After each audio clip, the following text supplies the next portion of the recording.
Assalamualaikum warahmatullahi wabarakatuh. Salam sejahtera bagi kita semua. Shalom, Om Swastiastu, Namo Buddhaya, Salam Kebajikan.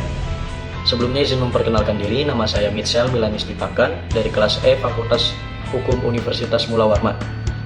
Di sini saya ingin membawakan isu yang sedang hangat-hangatnya, yaitu isu yang terkait dengan seorang anak DPR yang menganiaya dan membunuh kekasihnya.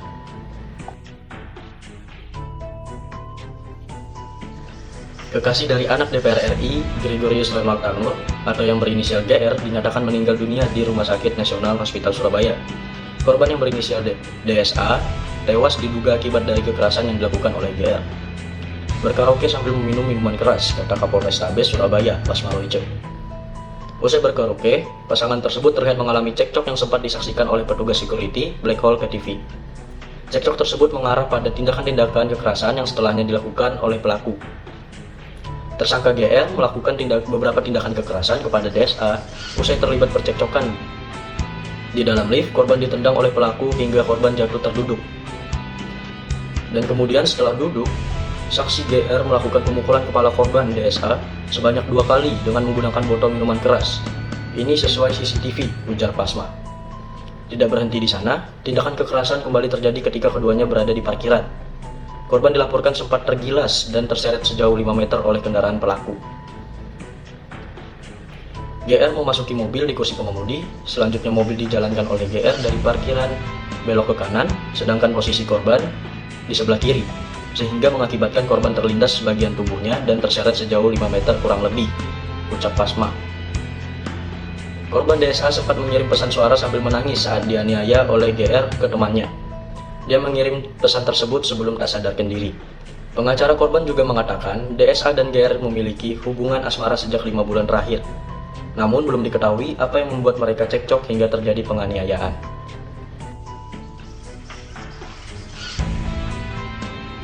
Tersangka GR sempat melakukan pelaporan palsu bahwa korban DSA meninggal akibat sakit asam lambung. Laporan tersebut dibuat di Polsek Lakar Santri, Surabaya. Jadi begini, kami juga mengkritisi karena GR, kami kuat dugaan melakukan laporan palsu ke Polsek Lakar Santri. Dia melaporkan bahwasannya ada orang yang meninggal karena sakit asam lambung atau jantung, kata tim kuasa hukum korban, Dimas Y. Mahura. Pihak kepolisian menyebutkan bahwa terdapat kejanggalan dari kematian DSA. Satreskrim Polrestabes Surabaya kemudian menindaklanjuti dengan membentuk tim. Jenazah DSA juga diautopsi di RSUD Dr. Sutomo Surabaya. Politikus PKB Edward Tanur dinonaktifkan dari tugasnya sebagai anggota Komisi 4 DPR karena kasus kekerasan berujung kematian yang dilakukan Gregorius Ronald Tanur yang tidak lain merupakan adalah anak dari Edward Tanur. Kami dari DPP PKB memutuskan sejak malam ini untuk menonaktifkan saudara Edward Tanur dari semua tugasnya di komisi. Jadi dia kita tarik dari komisi biar dia non-komisi, kata Sekretaris Jenderal PKB Hasanuddin Wahid di Hotel Desa Lima. Menurut Hasanuddin, alasan dari penonaktifan tersebut diambil supaya Edward dapat berfokus menyelesaikan kasus yang menimpa anaknya sesuai peraturan yang berlaku. Yang membuat orang-orang terheran-heran, mengapa pelaku tidak dijerat pasal pembunuhan? Sedangkan dia menganiaya hingga membuat kekasihnya meninggal dunia. Pelaku melainkan dijerat dengan pasal tentang penganiayaan atas perbuatannya itu.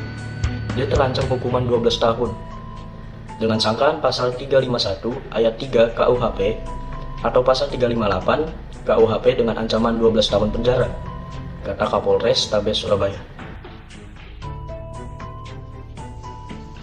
Dari kasus ini, tergambarkan sebuah istilah hukum tajam ke bawah, tumpul ke atas.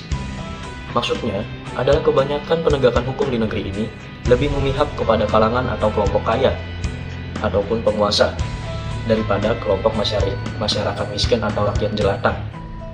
Menurut pendapat saya, ancaman 12 tahun penjara terhadap pelaku tidak sebanding dengan perbuatannya, sangat tidak adil.